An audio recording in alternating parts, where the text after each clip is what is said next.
Hello, good afternoon everybody. Welcome to Learn Physics.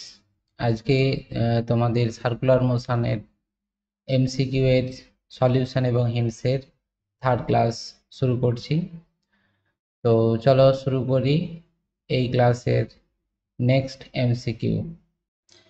আচ্ছা, 21-এর যে এমসিকিউটা আছে দেখো, এম ক্যাপিটাল এম এবং স্মল এম ভরের দুটি বস্তু কণা যথাক্রমে ক্যাপিটাল আর এবং স্মল আর ব্যাসার্ধের বৃত্তাকার পথে আবর্তন করছে। আবর্তনকাল সমান হলে এদের কৌণিক বেগের অনুপাত কত হবে? তাহলে কৌণিক বেগ অ্যাকচুয়ালি এখানে ছোট এম এবং বড় এম ব্যাসার্ধ কোনোটার উপরে নির্ভর করবে না, কারণ তোমরা জানো কৌণিক বেগ ওমেগা সমান এটা হচ্ছে theta by T, theta by T. তাহলে এটা এই টিটা হচ্ছে তোমার ছোট টাইম। এবার এখানে যদি টিটা পর্যায়কাল হয়, মানে তার যদি আবর্তন কাল হয়, তাহলে সম্পর্কটা হয়ে যায় ওমেগা সমান 2 পাই বাই ক্যাপিটাল টি। কারণ কি বলতো? তার কারণ একটা বস্তু যখন বৃত্তাকার পথে আবর্তন করবে, ধরে নাও বস্তুটা এখান থেকে যাত্রা শুরু করেছিল, যে কোনো সময়ে এখানে এখানে এখানে এখানে এরকম জায়গায় যদি আবার এখানে ফিরে আসে, তাহলে যে কোণটা উৎপন্ন করছে টোটাল কোণটা হচ্ছে এখানে এই থিটাটা হবে 2 পাই। ঠিক আছে, একটা পূর্ণ আবর্তনের জন্য। সেই জন্য ওমেগা সমান 2 পাই বাই টি, এটা তোমাদের একটা ফর্মুলা, এটা তোমার জানা আছে। তো এখন দুজনের পর্যায়কাল যদি সমান হয়, মানে আবর্তনকাল যদি সমান হয়, তাহলে কৌণিক বেগের অনুপাত বুঝতেই পারছো। তাহলে ওমেগা 1/ওমেগা 2 এটা equal to 2 pi by T 1 by 2 pi by T 2। তাহলে এখানে টি 1 ইকাল টি 2, 2 পাই কেটে যাচ্ছে, টিও কেটে যাচ্ছে, তার মানে এটা 1 হচ্ছে। ঠিক আছে, মানে অপশন ডি এরটা এটাই হবে। আচ্ছা, নেক্সট হচ্ছে 22 যেটা দেওয়া আছে, সমবৃত্তীয় গতির ক্ষেত্রে কোন রাশিটি ধ্রুবক থাকে না? সমবৃত্তীয় গতি, একটা বস্তু যখন বৃত্তাকার পথে আবর্তন করবে, তার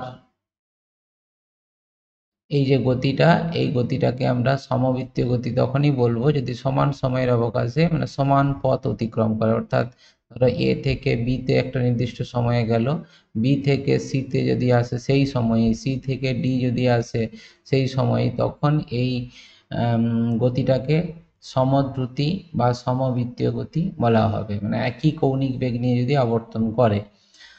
ধ্রুবক থাকে না যেটা বলছে সেটা কি? দ্রুতি ধ্রুবক থাকে, ভরবেগ, ভরবেগ এখানে তোমার কৌণিক ভরবেগ যদি বলা হয়, তাহলে কৌণিক ভরবেগ ধ্রুবক থাকবে।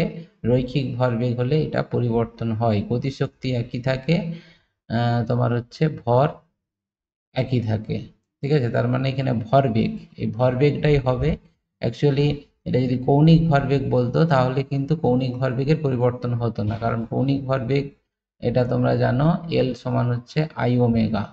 ঠিক আছে, আই ওমেগা, এখানে ওমেগা একই, সমবৃত্তীয় গতিতে ঘুরছে মানে ওমেগা একই, আর আই হচ্ছে জড়তা ভ্রামক, সেটাও কনস্ট্যান্ট। সেই জন্য কৌণিক ভরবেগ হলে এটা কিন্তু হতো না। ধ্রুবক থাকে, কৌণিক ভরবেগ ধ্রুবক থাকে। রৈখিক ভরবেগ যদি হয়, রৈখিক ভরবেগ আমরা জানি পি সমান এম ইন্টু ভি।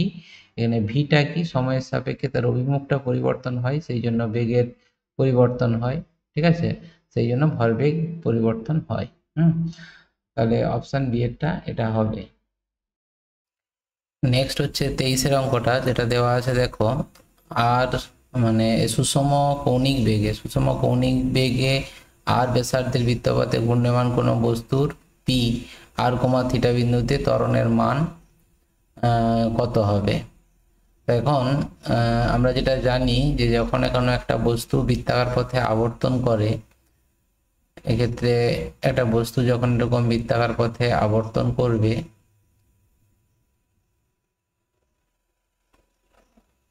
বৃত্তাকার পথে আবর্তন করবে, তাহলে সেই ক্ষেত্রে এই যদি সমদ্রুতিতে আবর্তন করে, ভি সমদ্রুতিতে যদি আবর্তন করে, তো সেক্ষেত্রে কিন্তু তার ট্যানজেনশিয়াল অ্যাক্সেলারেশনটা কিন্তু থাকবে না। মানে বস্তু যখন বৃত্তাকার পথে আবর্তন করে, যদি সময়ের সাপেক্ষে তার বেগের পরিবর্তন হয়, কৌণিক বেগের, তাহলে সেক্ষেত্রে ট্যানজেনশিয়াল এবং রেডিয়াল দুটো ত্বরণই থাকে। কিন্তু যেহেতু এখানে সুষম কৌণিক বেগ আবর্তন করছে, সেই হিসাবে এর কিন্তু ট্যানজেনশিয়াল অ্যাক্সেলারেশনটা কিন্তু থাকবে না, শুধুমাত্র রেডিয়াল বা অরীয় ত্বরণটা থাকবে, মানে যেটাকে আমরা অভিকেন্দ্র ত্বরণ বলছি, এই অভিকেন্দ্র ত্বরণটা থাকবে। ধরো এই ও বিন্দুর সাপেক্ষে, মানে ও বিন্দুর সাপেক্ষে এটাকে যদি আমরা এক্স অক্ষ হিসাবে ধরে নিই, তার সাপেক্ষে বস্তুটা তোমার এরকম থিটা অবস্থানে আছে, এখানে থিটা, তার স্থানাঙ্ক এখানে বলে দিয়েছে আর কমা থিটা। ঠিক আছে, তাহলে এইখানে যখন থাকবে অভিকেন্দ্র ত্বরণ, সেটা তোমার এই বরাবর ক্রিয়াশীল হবে অভিকেন্দ্র ত্বরণ। তো সেক্ষেত্রে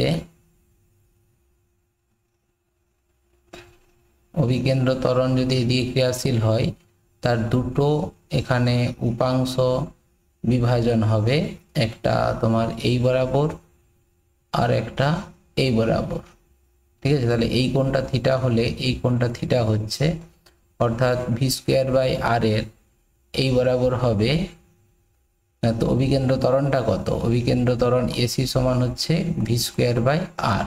তাহলে ভি স্কোয়ার বাই আর এর এই বরাবর হচ্ছে V square by R cos theta, আর এই বরাবর হচ্ছে V square by R sine theta. তাহলে এইটা যদি এক্স অক্ষ এবং এখানে ওয়াই অক্ষটা কোন দিকে ধরবে, এখন যে অপশানগুলো আছে তার মানে বুঝতেই পারছি, এখানে ধরো এক্স অক্ষের ধনাত্মক দিক এইটা যদি হয়, এই দিকটা হবে তখন ঋণাত্মক দিক। তার মানে মাইনাস আসবে, অর্থাৎ এইটা হবে V square by R cos theta into J cap, এই সরি আই ক্যাপ বরাবর যাবে, মানে মাইনাস আই ক্যাপ হবে, এটা minus I cap, minus I cap, মানে অপশান বি এর অপশানটা আসছে। কিন্তু আরেকটা যেটা দেখতে পাচ্ছ এখানে কিন্তু মাইনাস জে ক্যাপ হচ্ছে, কিন্তু এখানে তোমার প্লাস জে ক্যাপ আছে। মানে এই দিকটা তুমি যদি ওয়াই অক্ষ ধরো, এই দিকটা, এটা যদি ওয়াই অক্ষ হয় তাহলে এই দিকটা তোমার মাইনাস ওয়াই হবে, তাহলে এই বরাবর আছে, অর্থাৎ V square by R cos sine theta minus J cap হওয়ার কথা, কিন্তু এখানে প্লাস জে ক্যাপ আছে। মনে হয় অঙ্কটার এই জায়গাটা একটু কিন্তু ভুল আছে। ঠিক আছে, তো অপশান বি এরটাই আমি এখানে দাগ দিচ্ছি, বি এরটাই হতে পারে, কিন্তু এই জায়গাটাই প্রবলেম। এটা মাইনাস হতে হবে হয়তো। ঠিক আছে, পরের 24-এরটা যেটা আছে দেখো, সমদ্রুতিতে বৃত্তাকার পথে আবর্তন হতে একটি কোণার কোনো এক মুহূর্তে বেগ ভি দেওয়া আছে, ওমেগা দেওয়া আছে, বি এর মান জানতে চেয়েছে। আচ্ছা, বেগ দেওয়া আছে কৌণিক বেগ, মানে বি মানটা কত হবে? দেখো এইটার ক্ষেত্রে যে ব্যাপারটা তোমাদের বুঝতে হবে, একটা বস্তু যখন বৃত্তাকার পথে আবর্তন করে, এরকম বৃত্তাকার পথে ধরে নাও আবর্তন করছে বস্তুটা, তাহলে সেক্ষেত্রে তার বেগের অভিমুখ এইরকম স্পর্শক বরাবর এই দিকে হয় বেগের অভিমুখ, আর ওমেগার অভিমুখটা হয় এই তলের সঙ্গে, মানে বস্তুটা যে তলে আবর্তন করে তার সঙ্গে লম্ব বরাবর। ঠিক আছে, তার মানে বুঝতেই পারছো এখানে বেগ ভেক্টর আর ওমেগা ভেক্টর এরা কিন্তু পরস্পরের সঙ্গে লম্ব হয়, মানে এদের মধ্যবর্তী কোণ 90 ডিগ্রি থাকে। ঠিক আছে, সেই হিসাবে তোমরা এখানে এই দুজনের ডট গুণফল করে দিবে, ডট গুণফল 0 করে দিবে, মানে ভেক্টরের যে কনসেপ্ট সেই কনসেপ্ট অনুযায়ী করলেই চলে আসবে, অর্থাৎ ভি ডট ওমেগা এটা ইকাল টু 0 হবে। তার মানে এখানে 2i cap plus 3j cap dot তোমার minus 9i cap plus B J cap এটা ইকাল টু 0। তাহলে এখানে তুমি গুণ করে দিলে এটা 18 আসবে, মাইনাস 18, আর এটা প্লাস 3b ইকাল টু 0, তার মানে বি ইকাল টু 6 আসবে, বি ইকাল টু 6। ঠিক আছে, অপশান বি এরটা। আচ্ছা, এটা তোমার অভিমুখটা দুজনের মধ্যে অভিমুখটা কি বললাম এটা নিশ্চয়ই বুঝতে পারলে। মানে বৃত্তাকার পথে যখন আবর্তন করে কোনো বস্তু, সে একটা তলকে নির্দেশ করে, মানে এইটা হচ্ছে তার তল, ঠিক আছে, সেই তলের সঙ্গে মানে সেই তলের বৃত্তপথের স্পর্শক বরাবর বেগের অভিমুখটা থাকবে, আর ওই তলের সঙ্গে লম্বভাবে থাকবে ওমেগা। আর এই কারণেই ভি এবং ওমেগা পরস্পরের সঙ্গে 90 ডিগ্রি কোণে ক্রিয়াশীল হয়। ঠিক আছে। আচ্ছা, নেক্সট অংশ যেটা বলেছে, যদি নিরক্ষরেখায় অবস্থিত একজন লোকের আপাত ওজন তার নিজের ওজনের 3/4 অংশ হয়, তবে পৃথিবীর কৌণিক বেগ কত? এটা তোমরা জানো যে পৃথিবীর আবর্তনের জন্য কোনো বস্তুর যে ওজন হ্রাসের রাশিমালা, সে ওজন হ্রাসের রাশিমালা যেটা, সেটা হচ্ছে ডব্লু ডট। এটা সমান কত? ডব্লু ডট সমান W minus M omega square R cos square theta, যেখানে থিটাটা হচ্ছে অক্ষাংশ, আর পৃথিবীর ব্যাসার্ধ, ওমেগা পৃথিবীর কৌণিক বেগ, আর এম হচ্ছে যে বস্তুটার ওজন পরিবর্তন হচ্ছে। তাহলে এক্ষেত্রে বলেছে আপাত ওজন তার ওজনের 3/4। তাহলে এখানে ডব্লু ডট সমান কত? 3/4 W equal to W minus M omega square. ওমেগাটাই বের করতে হবে, পৃথিবীর কৌণিক বেগটা, omega square R into cos square theta. এখানে তোমার নিরক্ষীয় অঞ্চলে বলেছে, নিরক্ষ রেখায়, তার মানে থিটার ইকাল টু 0 হবে, মানে এটা ইকাল টু 1, cos 0 সমান 1 হচ্ছে। ঠিক আছে। তাহলে এখান থেকে এম ওমেগা স্কোয়ার আর এইটা ইকাল টু ডব্লু মাইনাস 3/4, মানে W/4, 1/4 হয়ে যাচ্ছে। ঠিক আছে।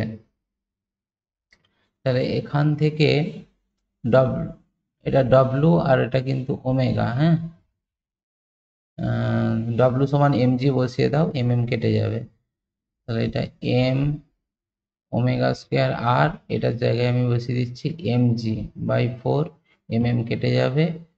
তাহলে omega square equal to g/4r, অতএব ওমেগা ইকাল টু √g/4r। তোমার এরকম কোনো অপশন যে নেই, আমার একটু দেখা ভুল হয়েছে, এটা 3/5 ছিল, এটা আমি 3/4 ধরে করে দিয়েছি। এটা তোমার 3/5, এটা 3/5 হলে এটা ওদিকে যখন যাবে 2/5 হয়ে যাবে।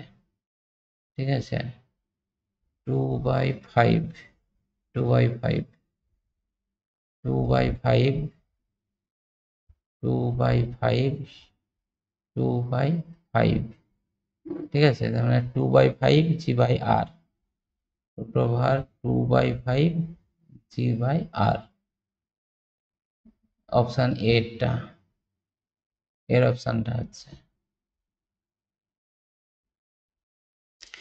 আচ্ছা, তোমাদেরকে একটা কথা বলে রাখি, যদি ধরো তোমরা কেউ আমার ভিডিওটা দেখতে দেখতে যদি কেউ প্র্যাকটিস করো, তাহলে সেক্ষেত্রে আমি যেরকম একটা স্পিডে করছি সেরকম স্পিডে হয়তো তোমরা নাও করতে পারো। তাহলে সেক্ষেত্রে ভিডিও পুশ করে করতে পারো, অথবা এটা একটু স্লো করে দিতে পারো। ঠিক আছে, সব থেকে ভালো হবে যদি তোমরা এটা করো। আজকে টার্গেট নিলে আমি এই চ্যাপ্টারের 10টা অঙ্ক করব। তাহলে যে 10টা অঙ্ক করবে তুমি সেটা আগে দেখে নেবে তুমি পারছো কি না। যদি না পারো তখন কিভাবে হচ্ছে একটু দেখে নেবে। আমি সেই জন্য কম কম করে করছি, 10টা 5টা করে অঙ্কগুলো করছি এক একটা ভিডিওতে। সেগুলো দেখে নিলে যে এটা কিভাবে হচ্ছে, তারপরে তুমি এটা নিজে থেকে করে নেবে, তাহলে একবারে প্র্যাকটিসও হয়ে যাবে।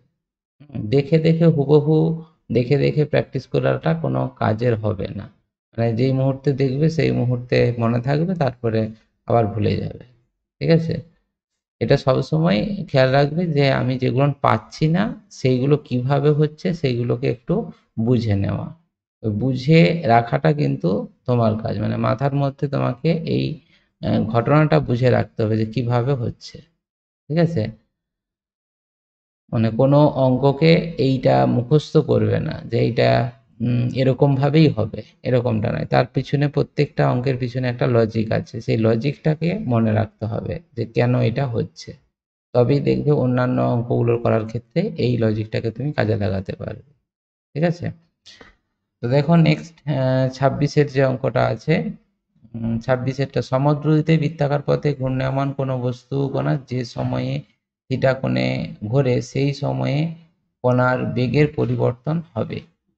বেগের পরিবর্তন, তাহলে একটা যদি বস্তু কোনো বৃত্তাকার পথে আবর্তন করে তাহলে তার বেগের পরিবর্তনটা কিরকম হবে দেখো। তো ধরে নাও বস্তু কণাটা প্রথমে তোমার এরকম জায়গায় ছিল, ঠিক আছে, একটা নির্দিষ্ট সময়ে ধরে নাও এই জায়গায় পৌঁছে গেল। এই যে কোণটা হলো এটা হচ্ছে থিটা, কত সময়ে না টি সময়ে। আচ্ছা এখানে দেখো এ বিন্দুতে বেগের অভিমুখ হচ্ছে এই বরাবর, আর বি বিন্দু, এটা যদি বি বিন্দু হয় তার বেগের অভিমুখ এইদিকে, মানে এটা যদি এপি আর এটা যদি বি কিউ বলি, তাহলে এপি বরাবর এ বিন্দুতে বেগের অভিমুখটা, আর বি বিন্দুতে তোমার বি কিউ বরাবর। বুঝতেই পারছো, এক্ষেত্রে দেখো এ বিন্দুর সাপেক্ষে বেগের যে পরিবর্তনটা হচ্ছে বি বিন্দুতে, তার দেখো দুটো উপাংশ এখানে ভেঙে যাবে।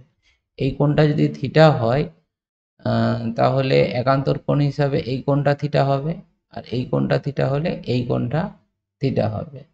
ঠিক আছে, তার মানে দেখো এই দিকের উপাংশটা হয়ে যাচ্ছে, এটা হয়ে যাচ্ছে তোমার ভি, মানে এটা যদি বেগ ভি হয়, ভি বেগে যদি আবর্তন করে এটা হবে ভি কস থিটা, আর এই বরাবর উপাংশটা হবে ভি সাইন থিটা। ঠিক আছে,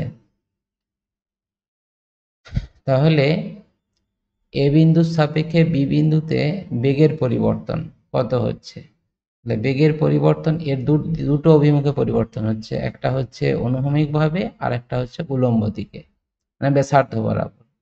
তাহলে এটা যদি আমি ও দিয়ে দিই তাহলে এ ও বরাবর বেগের পরিবর্তন, এ ও বরাবর বেগের পরিবর্তন।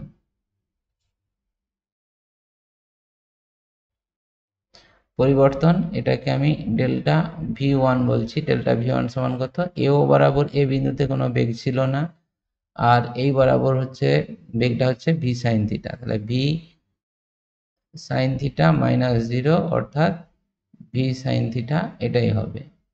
আচ্ছা এরপরে এপি বরাবর বেগের পরিবর্তনটা কত, এপি বরাবর বেগের পরিবর্তন,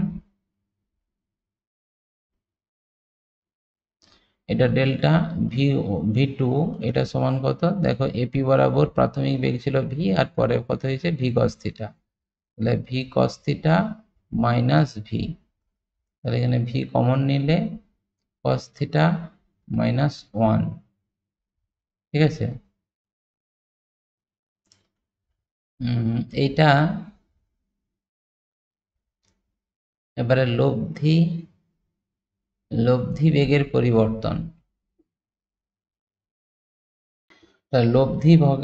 বেগের পরিবর্তনটা কত, সেটা যদি ডেল ভি হয়, ডেল ভি সমান root over del V one তার square plus del V two তার স্কোয়ার। এখন দেখো দুটো মধ্যবর্তী কোণ হচ্ছে 90 ডিগ্রি, ঠিক আছে, তাহলে সেই জন্য cos 90 ডিগ্রি ভ্যালুটা চিরো করছি। তাহলে এখানে তোমার ডেল ভি ওয়ানটা হচ্ছে ভি সাইন থিটা, মানে V square sign square theta plus এটা হবে V square into cos theta minus one তার হোল স্কোয়ার, এটা রুট। তাহলে এইখান থেকে ভি স্কোয়ার যদি কমন নিয়ে নিই তাহলে রুটের মধ্যে থাকবে sine square theta plus cos square theta minus two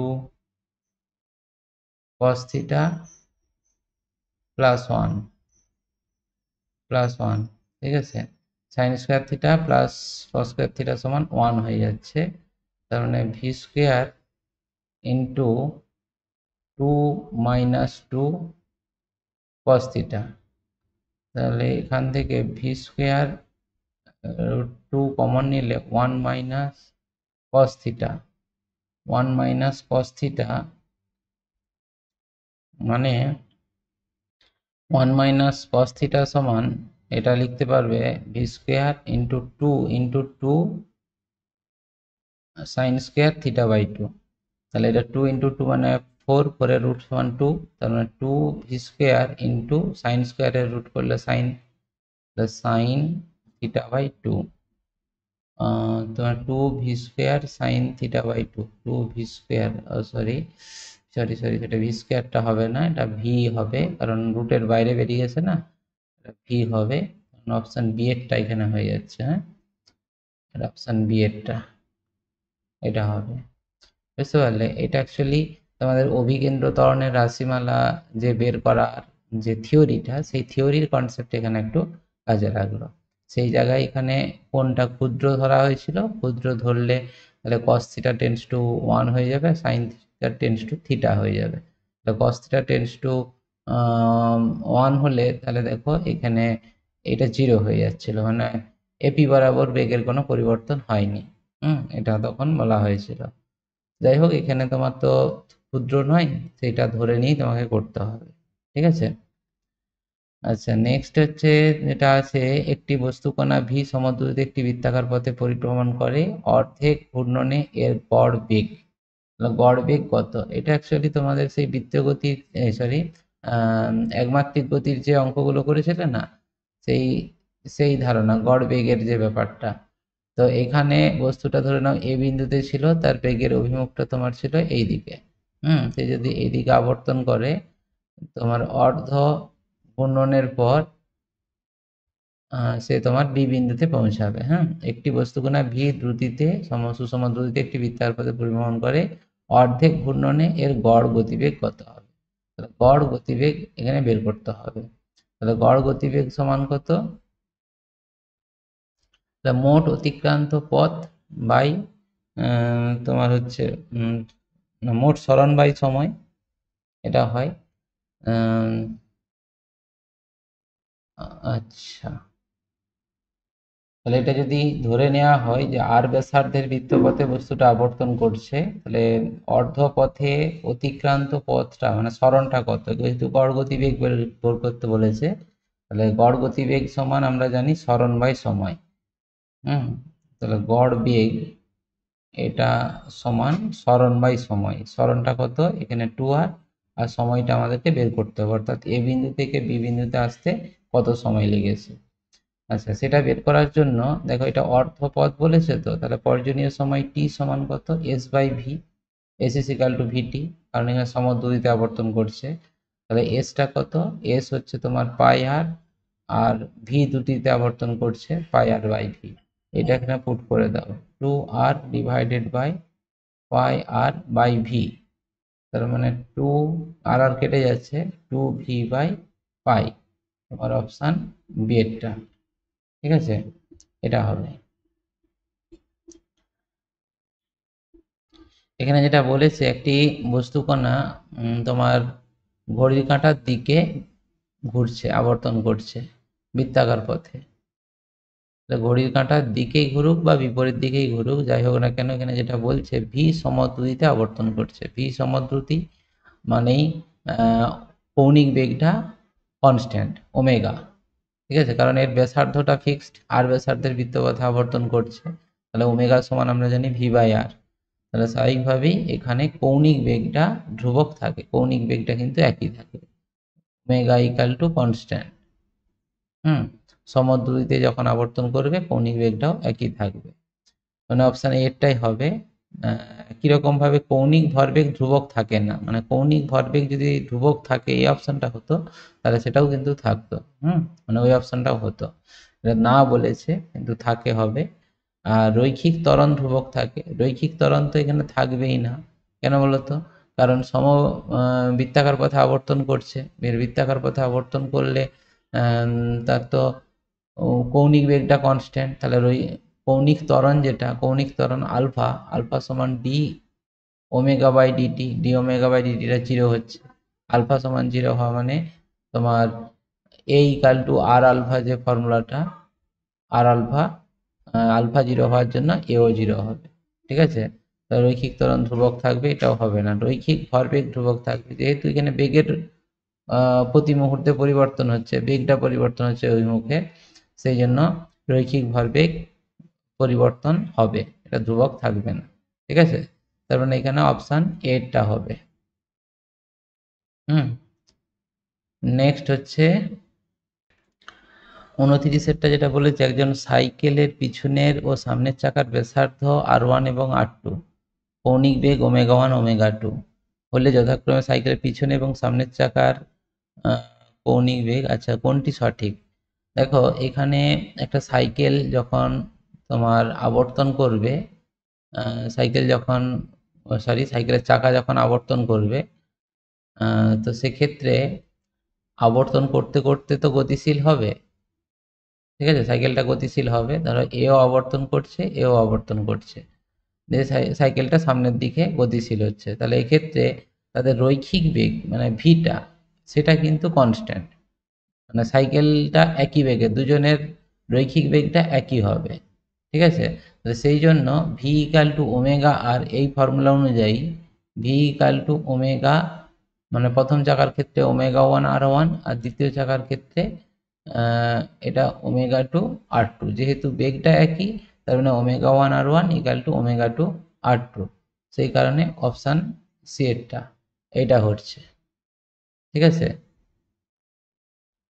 আর একটা ভাবেও করা যায়, এটা একটা ফুল রোটেশনের জন্য মানে দুটো চাকাই সমান দূরত্ব অতিক্রম করবে, সেটা ভেবেও এটা করা যেতে পারে। ঠিক আছে, আচ্ছা এরপরে এম ভরের একটি বস্তু আর ব্যাসার্ধের বৃত্তপথে ভি সমদ্রুতি নিয়ে আবর্তনশীল, এটার কৌণিক ত্বরণ এটা তো আমরা জানি, v²/r, জাস্ট ফর্মুলা। তারপর বৃত্তপথে সমদ্রুতিতে আবর্তনশীল বস্তু কণার গতিবেগ ভি, ত্বরণ আলফা হলে এটা ত্বরণ হচ্ছে তোমার রৈখিক ত্বরণ। বৃত্তপথে সমদ্রুতিতে আবর্তনশীল বস্তু কণার গতিবেগ ভি এবং ত্বরণ এ হলে, ত্বরণ যদি এ হয়, একই অভিমুখে যদি থাকে তাহলে তো তাদের ক্রস গুণফলটা 0 হয় সমান্তরাল হলে। কোন ত্বরণটা বলেছে এটা বুঝতে হবে। এটা তোমার যদি তোমার কৌণিক ত্বরণ, মানে কৌণিক ত্বরণ বলতে অভিকেন্দ্র ত্বরণ যেটা, সেটা যদি হয় তাহলে সেক্ষেত্রে কিন্তু ডট গুণফলটা 0 হবে। মানে বি এর অপশানটা, ডট গুণফল 0 হবে, কারণ ওটা পরস্পরের সঙ্গে 90 ডিগ্রিতে থাকে। কিন্তু যদি ট্যানজেনশিয়াল অ্যাক্সেলারেশনটা হয়, স্পর্শকীয় ত্বরণ, তাহলে সেক্ষেত্রে কিন্তু তাদের ক্রস গুণফল 0, অর্থাৎ অপশান এটা। হ্যাঁ, এখানে একটা কথা বলা আছে, দেখো যে সমদ্রুতিতে আবর্তনশীল, তো তোমরা তো জানো সমদ্রুতিতে যখন আবর্তনশীল হবে তখন কিন্তু তার ট্যানজেনশিয়াল অ্যাক্সেলারেশন অর্থাৎ স্পর্শকীয় ত্বরণটা থাকবে না। তার মানে এখানে ত্বরণ বলতে অভিকেন্দ্র ত্বরণটাকেই বোঝাচ্ছে।